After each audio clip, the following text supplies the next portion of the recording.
Applied Ventures presents Fueling Deep Tech Innovation in association with CNBC-TV18.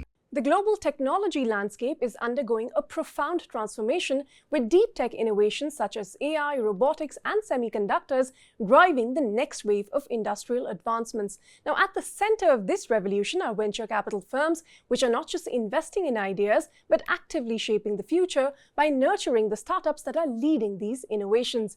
Hello and welcome to this special episode Applied Ventures presents Fueling Deep Tech Innovation Across Materials to Systems Stacked Globally, where we will explore the importance of innovation and the investments that are fueling the deep tech ecosystem. Today, we're thrilled to have with us two stalwarts, Mr. Omkaram Nalamasu, the Chief Technology Officer and Senior Vice President of Applied Materials and President of Applied Ventures, as well as Mr. Anand Kamannavar, who is the Global Head of Applied Ventures. Now, they are going to share insights into how Applied Ventures is investing in cutting-edge technologies, particularly in India's burgeoning deep tech ecosystem. Dr. Om, Anand, thank you very much for your time here on CNBC-TV18. Dr. Om, I'll start with you about to just give us a picture of the semiconductor industry. It is expected to reach $1 trillion in the next few years by 2030.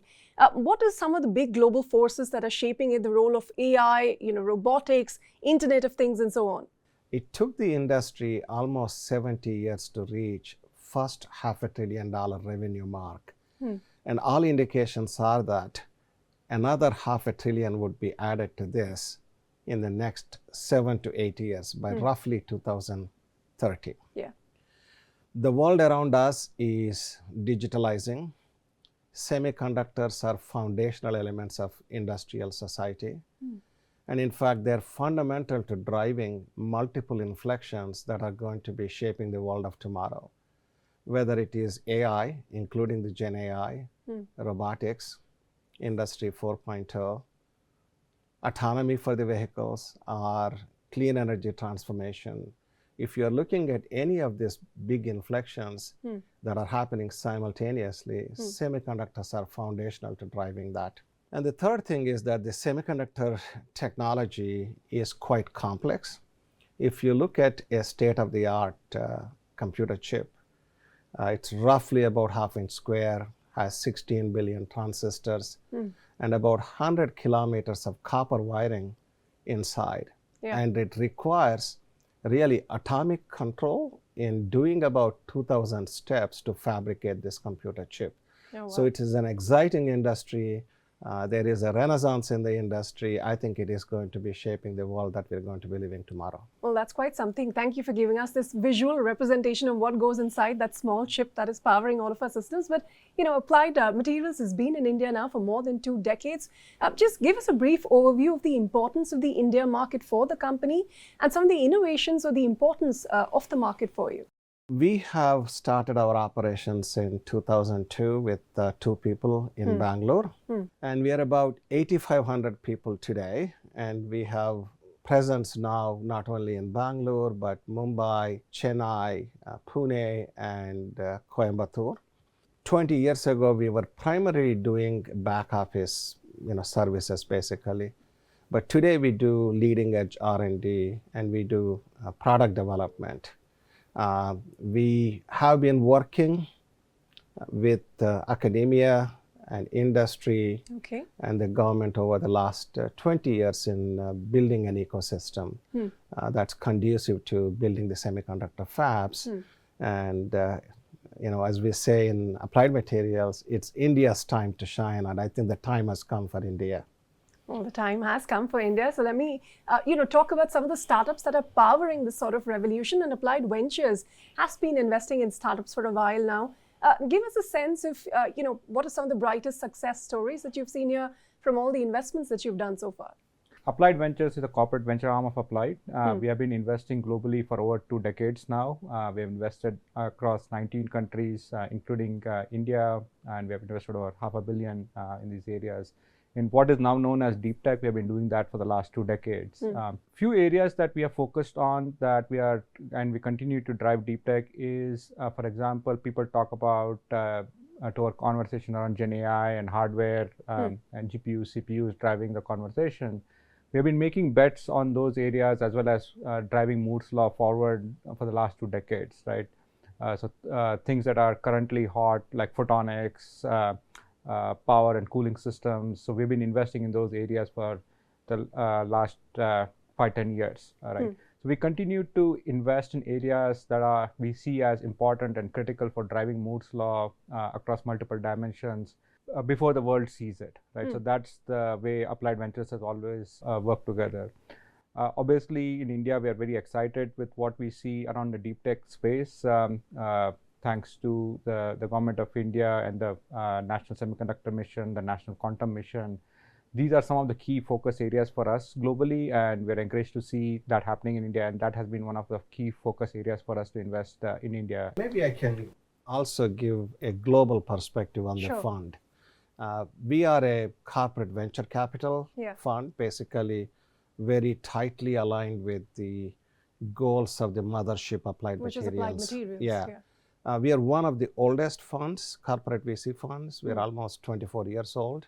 We invest in materials to system stack, and we invest in what we call lab to fab. So if there is a good idea in the lab, people made a few devices. We work with them in scaling it to make billions of devices with technology, know-how, and help with the customers and so on. And we invest in, broadly speaking, deep technology. We are stage agnostic, so we invest in both early stage as well as all the way to growth. Actually, in fact, all the way from seed to early stage to growth investing. All right. If I could take that forward with you, Anand, perhaps, from the ideation stage to the execution stage, when it comes to scaling up these ideas and the company and the businesses, how are you at Applied Ventures able to help some of these deep tech startups? The key for us is not what you can do at the lab level, as Om mentioned, but can you scale it in a global manufacturing way? And deep tech is one of those areas that money by itself doesn't solve all of those problems. So you need access to labs and facilities. So if we have startups working with Applied Ventures and Applied Materials get access to those labs, these are billion-dollar fabs. For example, we have a Meta Center in upstate New York. We have R&D facilities all over the globe, including in Bay Area, Singapore. We have an advanced manufacturing site. We have customer sites and collaborations with customers like in Korea and Taiwan and US and Europe as well. In India, we're expanding quite a bit of our capabilities as well. And part of the engagement there is not only the financial investments we do, but also the ability to work with some of the leading minds in this world to push the envelope around deep tech. Deep tech, which largely involves investments in hard sciences, including physics, chemistry, material sciences, electrical engineering, software side of the world. It's not as easy as two people in a garage working and making it happen, right? It requires access to facilities that are critical to do this, and that's where Applied Ventures works very collaboratively to make those things happen. So that's why we are very proud of the fact that we have very strong collaborations with these startups that we have discussed so far. Dr. Om, of course, like you said, the vision has to be aligned with the mothership, Applied Materials. But some of the startups that you're investing into, what are the themes or the trends or specific segments that you're most excited about? What we fundamentally do is atomic control of matter. And if you can do that, you not only can solve problems in the semiconductor industry or display industry, but essentially challenges facing humanity in multiple domains. So in principle, you can take this technology, and we have demonstrated that you can do it in solving problems for electrification of vehicles, where you can achieve internal combustion engine parity. You could work on personalized medicine in the case of healthcare. Robotics is going to be a big part of our lives in the future. So we've been investing in the robotics. And of course, Gen AI is going to be a driver. AI is going to be a driver. So we're investing in that. So essentially, our interests are broad, and we work with entrepreneurs wherever they are. As Anand was saying, we are global. We have almost 130 locations in 24 plus countries. So it's a fair game. If there is a good entrepreneur anywhere in the world who has a great idea in the deep tech, we are willing to work with them.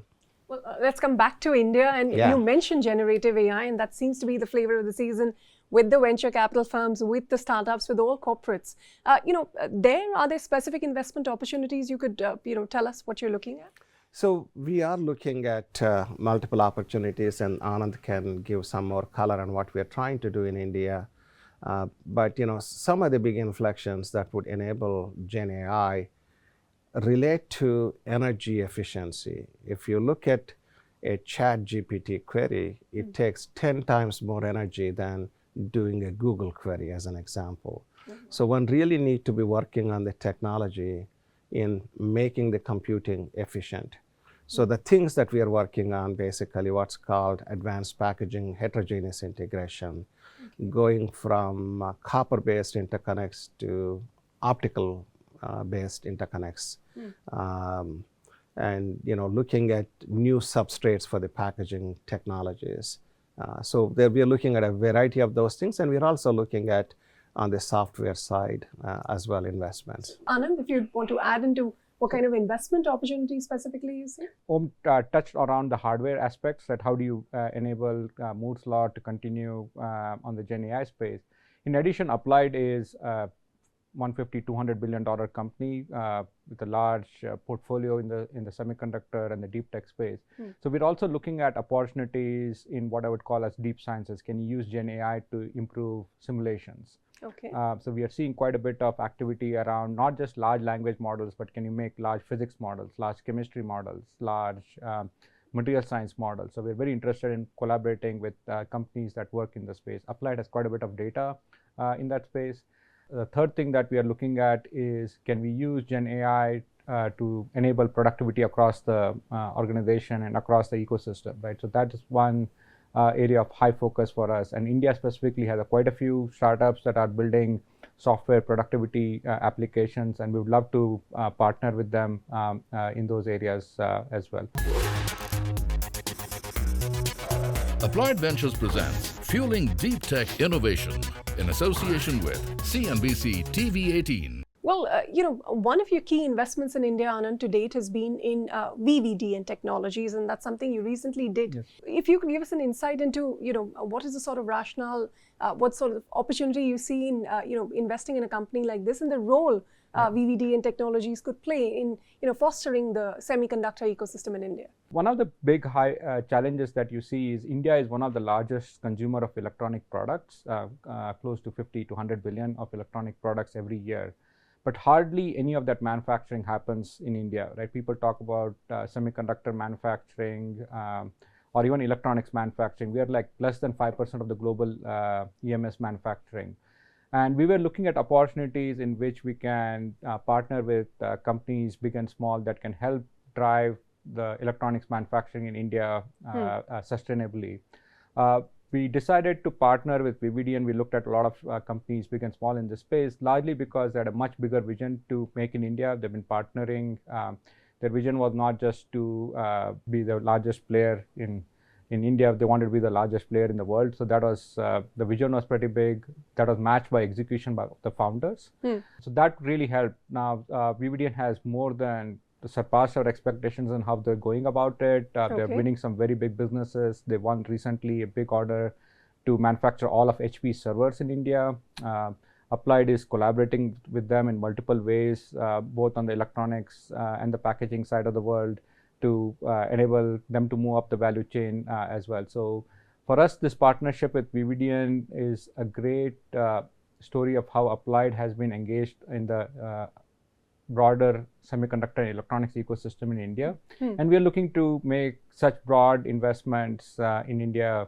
The last investment we made was in the 2008-9 timeframe in a company called Tezol, which was actually the original idea of doing packaging. We were ahead of our times. Thankfully, the investment turned out to be great. It was sold to Hero Electronics, and they continued to do phenomenally well. So in a certain sense, we are not trying to carpet bomb or go and invest across just because we have to invest. We pick our areas very selectively, and in those we are committed for a long term as well. What sort of selective partnerships are you looking at after VVDN? A few areas that we are very excited looking at what Prime Minister Modi and the government of India's mission around enabling semiconductor manufacturing in India. We see there are electronics manufacturing is one, but there is opportunity to move up the value chain in the advanced manufacturing side, to set up a large semiconductor ecosystem in India. We would love to, I think there's an opportunity to have the entire materials ecosystem here. India has been phenomenally good in the whole materials area around the pharma, the automobiles, and other and petrochemicals. There's no reason why India can't be a global leader in the semiconductor materials. And if there are companies big and small that want to make those bets, we would love to partner with them. And OM is also driving quite a bit of initiatives on the quantum side as well. If you're looking at this ESDM, electronic system design and manufacturing, it's roughly about $3.4 trillion worldwide. Okay. And India's share is roughly 3%. So opportunity is large. I think Vividian's vision is great and a very audacious goal. So we certainly are very happy to participate. Yeah. One of the sea change we see over the last 10, 15 years is that there are more and more investable deep tech startups today than, let's say, 15 years ago, because they're going hand in hand with Make in India mission, Indian Semiconductor mission, National Quantum Initiative. So these large inflections associated with electronics, computing are spurring innovation everywhere. With the policy being supportive. Absolutely, the ecosystem being absolutely. built. And not to mention support for the startup ecosystem itself on top of that. Well, let me end by asking you about this big event that you're here in India for. It's the 5th edition of your annual event, Astra. Yes. Give us a sense of what should we expect this year? Who are the startups participating? And overall, picture of what to expect. This is one of our signature events. Basically, we started in India 5 years ago. And the idea is to roll out a challenge for the entrepreneurs and work with them and bring the promising ones to the competition, and then presumably we invest and make it investable for others. So not only are we doing it in India now, we actually have taken this model. We have done competitions in Korea, and we have done competitions in Taiwan, and presumably we would do it elsewhere. So overall, if I just look at the quality of the entries, let's say 5 years ago to today, I think they're distinctly much more attractive opportunities compared to that. So we have about half a dozen of finalists in all the way from cybersecurity, robotics and materials and multiple other areas. Maybe you can say a little bit more. So Astra 2024, we are pretty excited. As Om said, we have 6 startups that we have selected from around 60 plus deep tech startups, thanks to the Applied Ventures and Applied India team as well. So part of it is we are bringing these startups not just from investment, we're also looking for these startups to partner with Applied Materials, which is a global leader, and get access to our technologists as well as business partnerships as well. And part of it is we are trying to push the envelope of what these startups can do. Vividian is a good example of how we have started collaborating with companies in India. And going forward, we look forward to more such partnerships, especially from India as well. As Om said, and as our CEO says, it's time for India to shine. I say it's not apna time aayega, apna time aa gaya. All right, apna time aa gaya. Our time is also getting over. So, Dr. Om, just a final question to you in terms of what the larger vision for Applied Materials and for Applied Ventures really is to expand, this deep tech startup ecosystem in India and the role that you're going to play. Yeah. So, first of all, we've been a proud partner with several ecosystem players, whether it is the academia or the government over the last 20 years in building an ecosystem that is conducive to manufacturing. So here we are with ISM, which we are a member of. We are a member of talent development as well. We have done things in 2014, actually. We created the first semiconductor certification course with IIT Bombay at that time. Okay. And more recently, we are part of the SemiX. So what we are essentially doing is building the ground level support, ground level ecosystem support that is necessary for having semiconductor manufacturing in India. And I'm sure you have seen multiple announcements about fabrication facilities in India, as well as some of the packaging fabs in India. So we are quite excited about all that is happening on the ground level. We think it is just the beginning. And we look forward to partnering with our customers. And we are also working on bringing the supply chain to India.